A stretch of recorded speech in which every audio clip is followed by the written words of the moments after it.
बच्चों नमस्ते। आज हम पढ़ेंगे अध्याय 1 की प्रश्नावली 1.2। तो हमारा प्रश्नावली का पहला सवाल है यहाँ पर कि हमें कर्णी 5 को अपरिमेय संख्या सिद्ध करना है। कर्णी 5 अपरिमेय संख्या है, ये हमें सिद्ध करना है। तो चलिए देखते हैं इसे कैसे हम अपरिमेय सिद्ध करते हैं।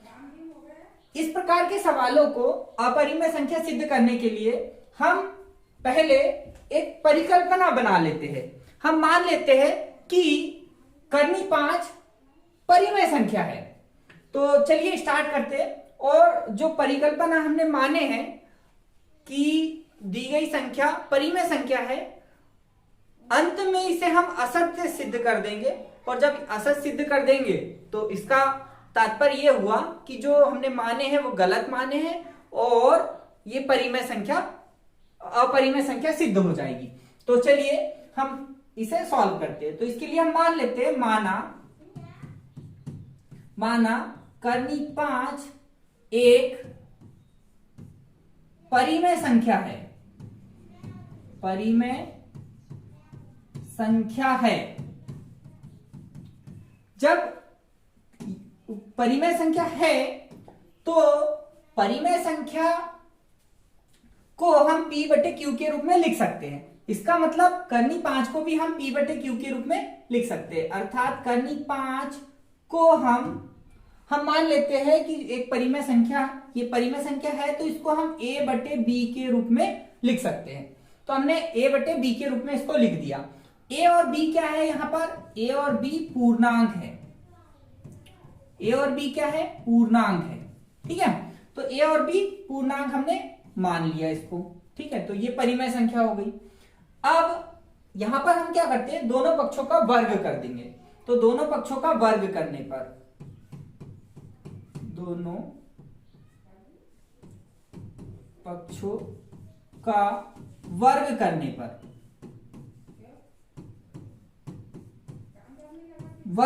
पर दोनों पक्षों का यदि हम वर्ग कर दे तो क्या होगा? कर्णी 5 का वर्ग करेंगे तो कर्णी हट जाएगी, अर्थात हमको 5 मिलेगा और यहां a का स्क्वायर मिलेगा और यहां b का स्क्वायर मिलेगा। अभी हम क्या करते हैं? b स्क्वायर का पक्षांतर कर देते हैं। ये यहां बटे में है, इधर गुने में आ जाएगा। तो हमको क्या मिलेगा?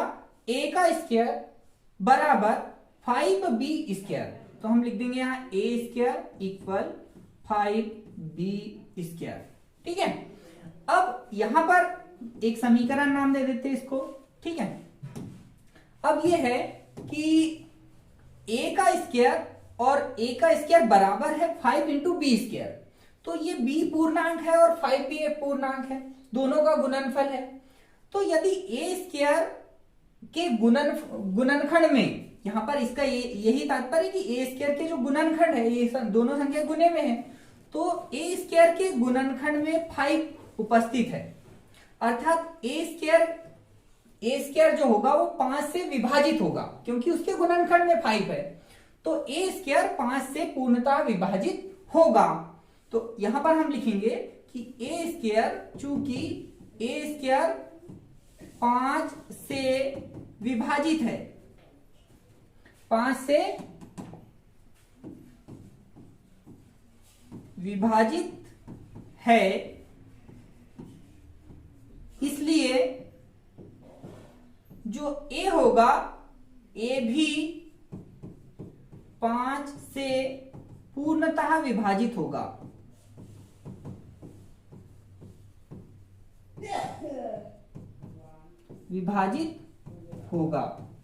पूर्णतः विभाजित होगा। अब ऐसा होता है कि a स्क्वायर यदि 5 से विभाजित है तो a भी उसका 5 से विभाजित होगा ही होगा, क्योंकि a स्क्वायर में यदि 5 का गुणनखंड आ रहा है तो स्वाभाविक है कि a में भी वह गुणनखंड होगा, बल्कि a स्क्वायर में वो 2 बार होगा। तो a स्क्वायर यदि 5 से विभाजित है तो a भी 5 से विभाजित होगा। a 5 से विभाजित हो गया। ठीक है,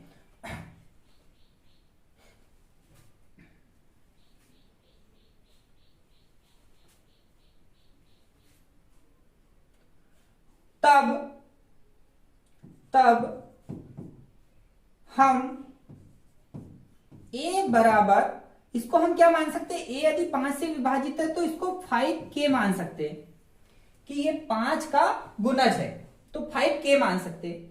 ये मान हम कहां रख देंगे, इसको समीकरण हम 2 नाम देते हैं, और ये मान हम कहां रख देंगे, समीकरण 1 में रख देंगे। ठीक है, तो समीकरण 1 में रखने पर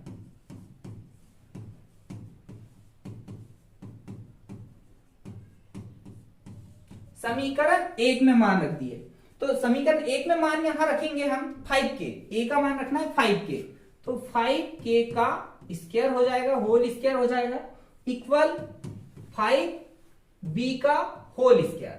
ठीक है, इस प्रकार से हो गया। अब हम इसको सॉल्व करेंगे तो ये हमें मिल गया कितना, 5 का स्क्वायर अर्थात 5 इंटू 5 और k का स्क्वायर इक्वल 5b का स्क्वायर। अब होगा ये कि यहां पर 5 इंटू में है, यहां पर भी इंटू में है, तो ये दोनों कैंसिल हो जाएंगे। ठीक है, तो कैंसिल करने के बाद हमको क्या मिलेगा, 5k square equal b square. ठीक है, अब यहां पर हमको देखने पे मिल रहा है कि b स्क्वायर के गुणांक में 5 है, तो b स्क्वायर के गुणांक में 5 है, तो यहां लिखेंगे चूंकि b स्क्वायर 5 से विभाजित है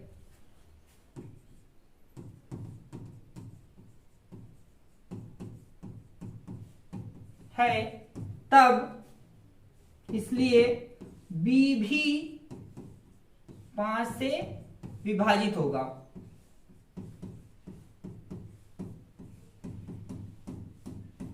चूंकि b स्क्वायर के गुणनखंड में 5 आ रहा है, तो b स्क्वायर 5 से पूर्णतः विभाजित होगा।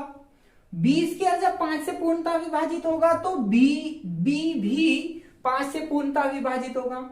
हम पहले क्या देख चुके हैं कि a भी 5 से पूर्णतः विभाजित है, a भी 5 से पूर्णतः विभाजित है, और b भी कैसे 5 से पूर्णतः विभाजित है। तो a और b चूंकि सहभाज्य संख्या हैं, इनके उभयनिष्ठ गुणनखंड नहीं होने चाहिए, पर दोनों के गुणे में या गुणनखंड में 5 आ रहा है, या दोनों 5 से पूर्णतः विभाजित हो रही है, यह गलत है। ऐसा नहीं होना था। a और b अगर ये परिमेय संख्या के अंश और हर है तो यह सहभाज्य संख्या होनी थी, इनके उभयनिष्ठ गुणनखंड नहीं आने थे। चूंकि ये हमने सिद्ध कर दिया कि दोनों के उभयनिष्ठ गुणनखंड 5 है, दोनों 5 से विभाजित हो रही है, इसलिए जो हमने माना था ये परिमेय संख्या a बटे b, ये गलत माने थे। तो हमने जो परिकल्पना की थी वो गलत थी। अतः हम यहां पे लिख देंगे कि अतः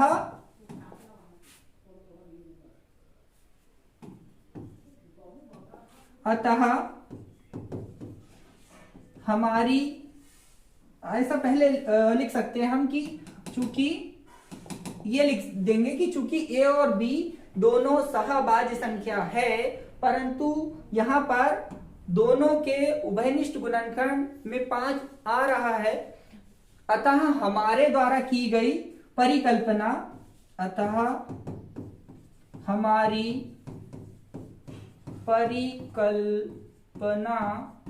असत्य है, हमारी परिकल्पना असत्य है। तो हमने परिकल्पना क्या किए थे कि कर्णी 5 जो है वो परिमेय संख्या है। जब हमने परिकल्पना किए थे कि कर्णी 5 अपरिमेय संख्या है, और हमारी परिकल्पना कैसे सिद्ध हो गई, असत्य सिद्ध हो गई, तो इसका मतलब कर्णी 5 कैसी संख्या हुई, परिमेय संख्या हुई।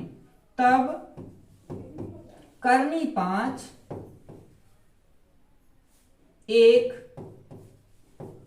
अपरिमेय संख्या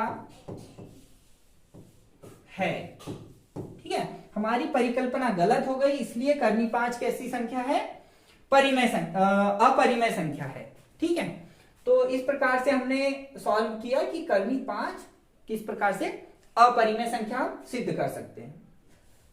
इस सवाल को सिद्ध करने के लिए भी हम मान लेंगे कि 3 धन कर्णी 5 एक परिमेय संख्या है, और जब परिमेय संख्या होती है तो उसको हम a बटे बी या p बटे क्यू के रूप में लिख सकते हैं। तो हम इसको a बटे बी लिख लेंगे। चलिए स्टार्ट करते हैं। तो यहां मान लेते हैं, हम माना 3 धन 2 करनी 5 एक परिमेय संख्या है। परिमेय संख्या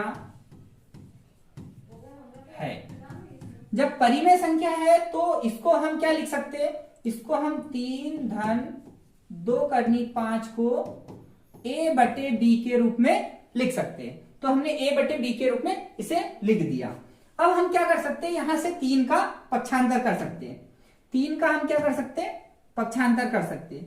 तो 3 का हम पक्षांतर करेंगे तो क्या मिलेगा हमको, 2 करनी 5 बराबर a बटे b, और ये माइनस में चला जाएगा -3। ठीक है। अब यहां हम एलसीएम ले सकते हैं या 2 का पक्षांतर कर सकते हैं। तो एक काम करते हैं, हम 2 का पक्षांतर कर देते हैं। तो यहां पे हमें मिलेगा करनी 5 बराबर a बटे b। अब ये 2 ऋण 3 तो है ही है, और यहां पे 1 बटे 2 कर देते हैं। ठीक है। अब ये 1 बटे 2 जो लिखा हमने, क्योंकि यहां ये गुने में था 2, ये बटे में आएगा तो 1 बटे 2 लिख दिया।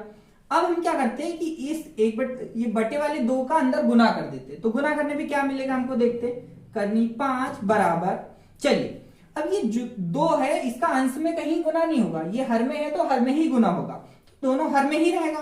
तो यहां पे आ जाएगा a बटे 2 करनी 2b, ये 2 के साथ b का गुना हो जाएगा। ऋण 3 अंश में है और ये 2 बटे में जाएगा तो ये 2 बटे में है। तो इस प्रकार से हमने गुना कर दिया 2 का। ठीक है, 1 बटे 2 का इस प्रकार से गुना हो गया।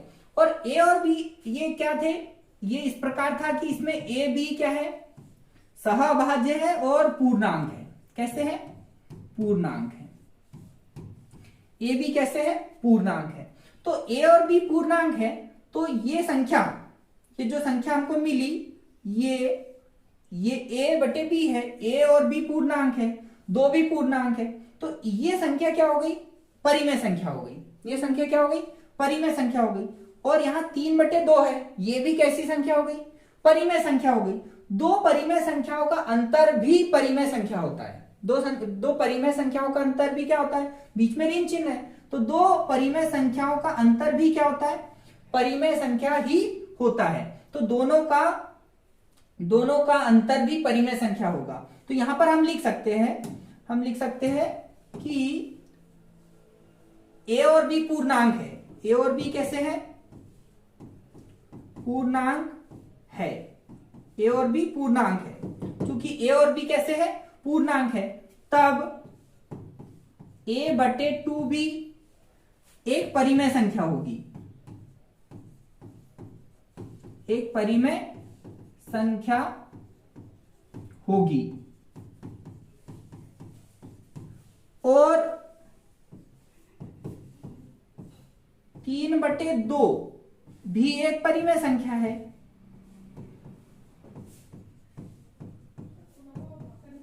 परिमेय संख्या है। अब ये दोनों परिमेय संख्या हो गई, तो दोनों परिमेय संख्याओं का अंतर, परिमेय संख्याओं का अंतर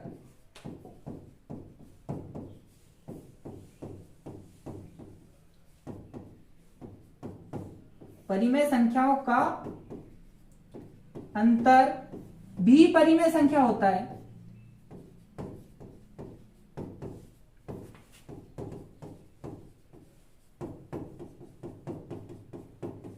और जब परिमेय संख्याओं का अंतर भी परिमेय संख्या होता है तो दोनों का अंतर भी, अर्थात ये पूरी संख्या, अर्थात a बटे 2b -3/2 पूरी संख्या भी क्या होगी, परिमेय संख्या होगी।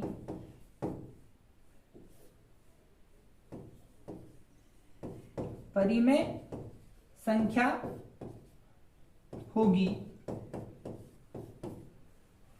ये पूरी संख्या परिमेय संख्या होगी, परंतु हम जानते हैं कि ये क्या आ गया, करनी 5।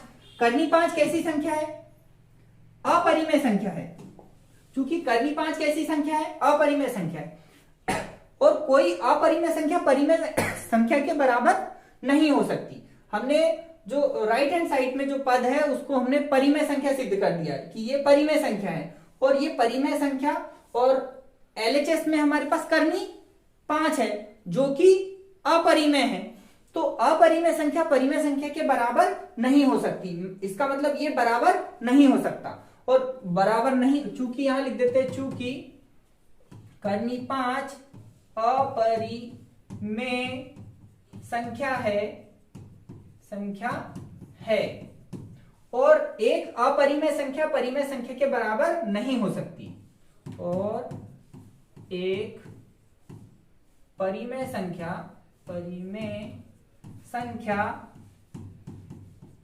अपरिमेय किसी परिमेय संख्या के बराबर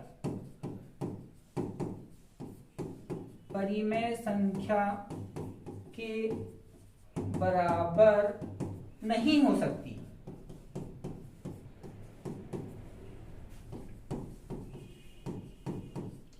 अतः हमारी परिकल्पना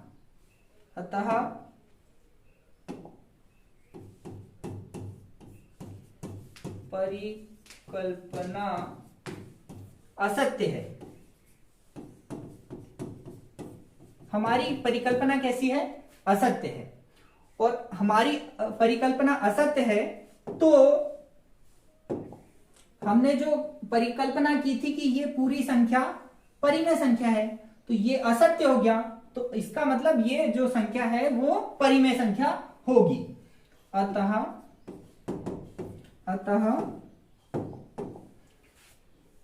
3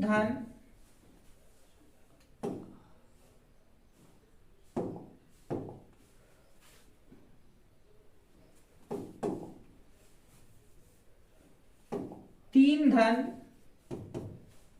2 करनी 5 एक परिमेय संख्या होगी, एक अपरिमेय संख्या होगी, एक अपरिमेय संख्या होगी। इस प्रकार से हमने, और यही हमारा सॉल्व हो गया। इस प्रकार से हमने 3 धन 2 करनी 5 को अपरिमेय सिद्ध कर दिया।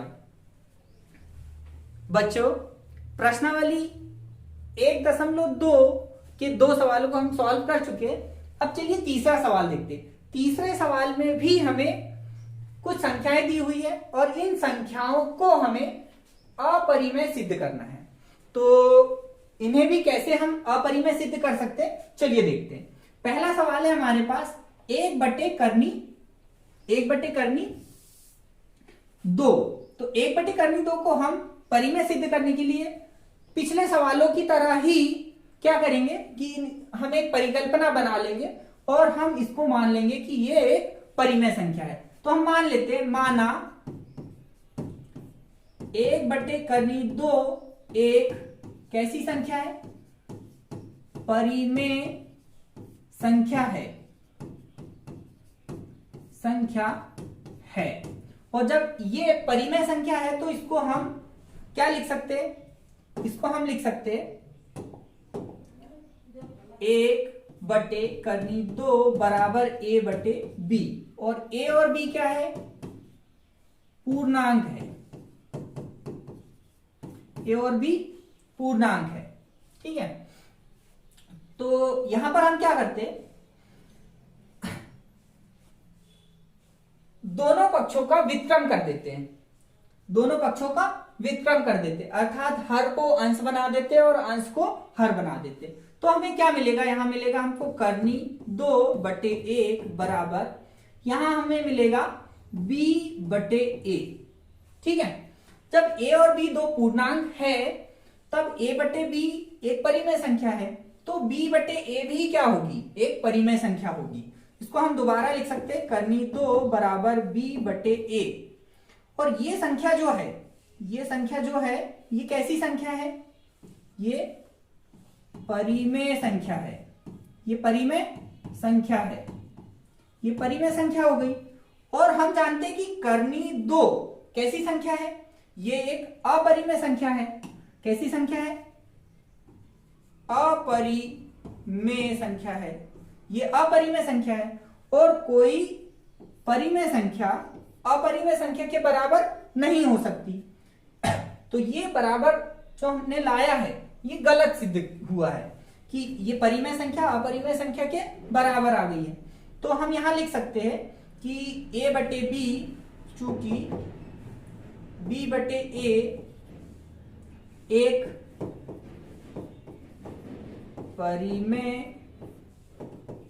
परिमेय संख्या है तथा कर्नी 2 एक अपरिमेय संख्या है।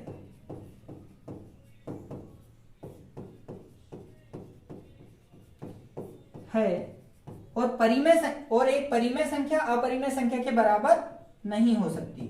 और एक परिमेय संख्या किसी अपरिमेय संख्या के बराबर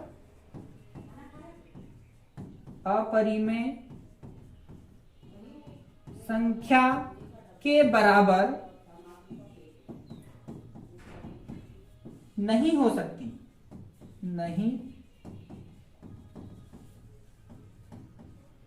अतः जो हमारी परिकल्पना है वो गलत है। अतः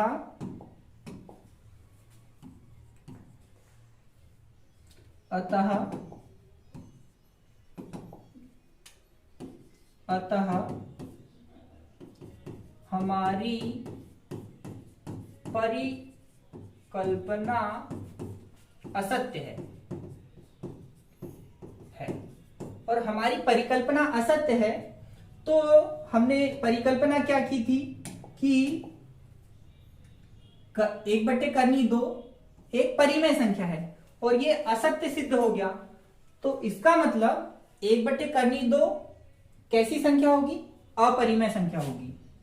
तब 1/2 एक अपरिमेय संख्या होगी। इस प्रकार से हमने 1/2 को अपरिमेय सिद्ध कर दिया। चलिए अब दूसरा प्रश्न देखते हैं। दूसरे सवाल में अपन को प्रश्न क्रमांक 3 के दूसरे सवाल में हमको 7 गुणित करनी 5 को अपरिमेय सिद्ध करना है। तो इसे कैसे सिद्ध करते हैं वो देखते हैं। ये पहला क्वेश्चन था, दूसरा क्वेश्चन हम यहां सॉल्व करते हैं। तो इसके लिए भी हम यही परिकल्पना कर लेंगे, मान लेंगे कि 7 माना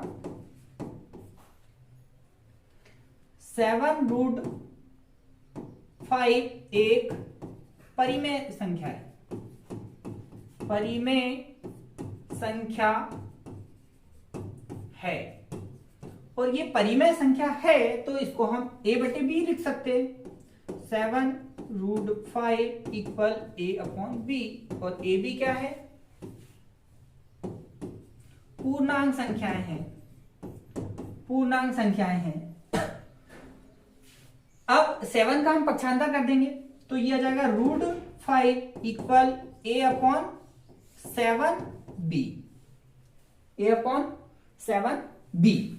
7 यहां गुने में था, बटे में चला गया। ठीक है, तो a/7b आ गया। अब हमें यहां a और b पूर्णांक है और 7 भी पूर्णांक है। चूंकि हम जानते हैं 7 भी पूर्णांक है, तब ये जो संख्या होगी ये परिमेय संख्या होगी। जब a और b पूर्णांक है, 7 भी पूर्णांक है, तो a/7b भी पूर्णांक होगी। तो ये पूरी संख्या कैसी हो गई? परिमेय संख्या हो गई। परिमेय संख्या हो गई। और हम जानते हैं कर्नी 5 कैसी संख्या है? अपरिमेय संख्या है। कर्नी 5 अपरिमेय संख्या है। तो एक परिमेय संख्या एक अपरिमेय संख्या के बराबर नहीं हो सकती। तो यहां पर भी हम लिख देंगे कि चूंकि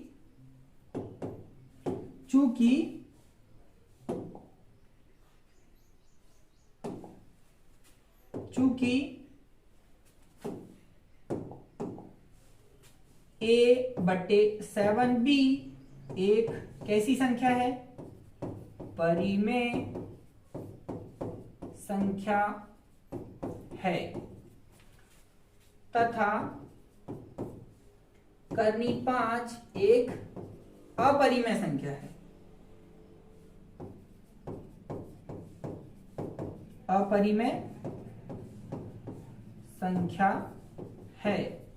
तब क्या होगा? एक परिमेय संख्या अपरिमेय संख्या के बराबर नहीं हो सकती।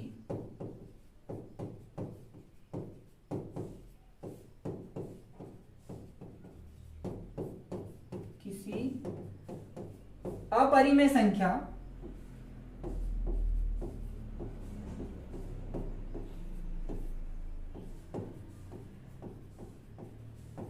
अपरिमेय संख्या के बराबर नहीं हो सकती।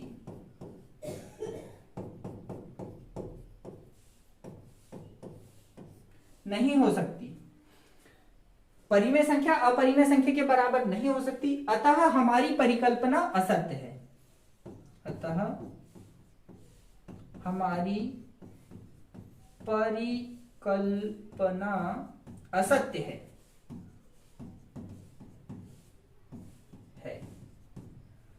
और हमारी परिकल्पना थी कि 1/√2 परिमेय संख्या है, इसलिए 1/√2 अब क्या आ जाएगी? अपरिमेय संख्या आ जाएगी। तो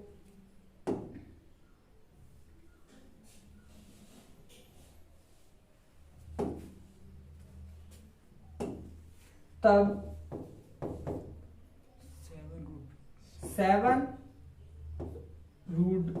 7√5 एक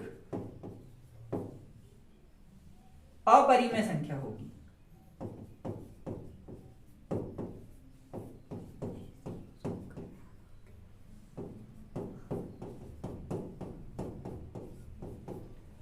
इस प्रकार से हमने 7√2 को भी अपरिमेय संख्या सिद्ध कर दिया।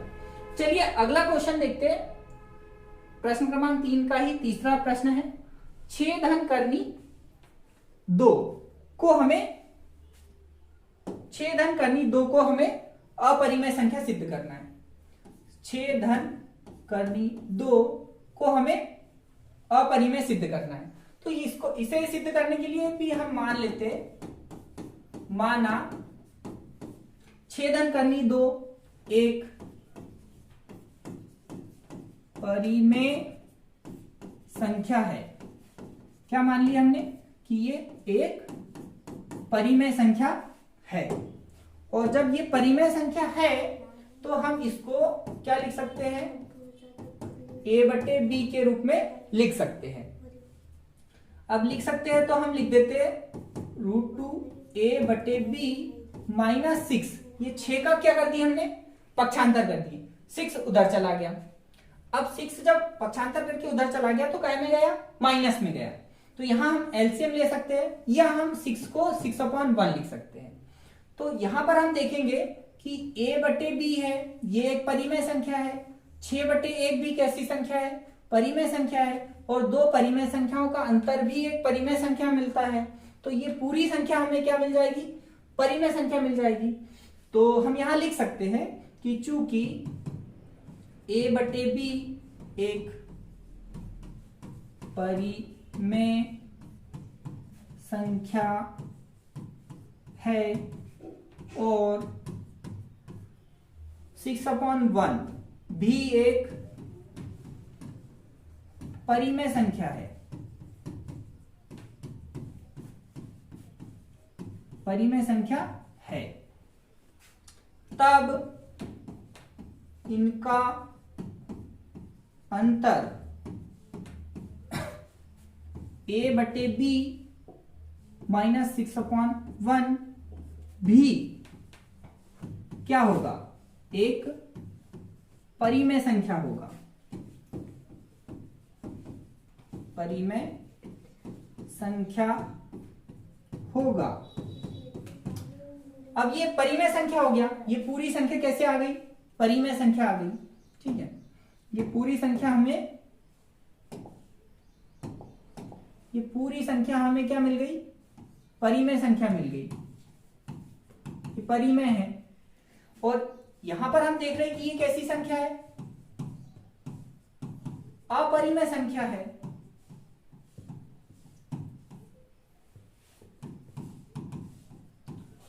तो एक परिमेय संख्या अपरिमेय संख्या के बराबर नहीं हो सकती।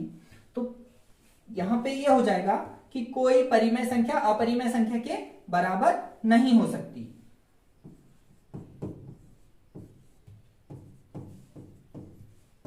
कोई परिमेय संख्या अपरिमेय संख्या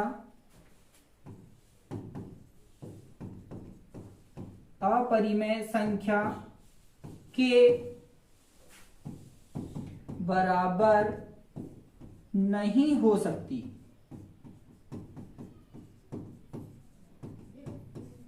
अतः हमारी परिकल्पना असत्य है। हमारी परिकल्पना असत्य है। और हमारी परिकल्पना थी कि 6 प्लस रूट 2 परिमेय संख्या है, तब 6 प्लस रूट 2 एक अपरिमेय संख्या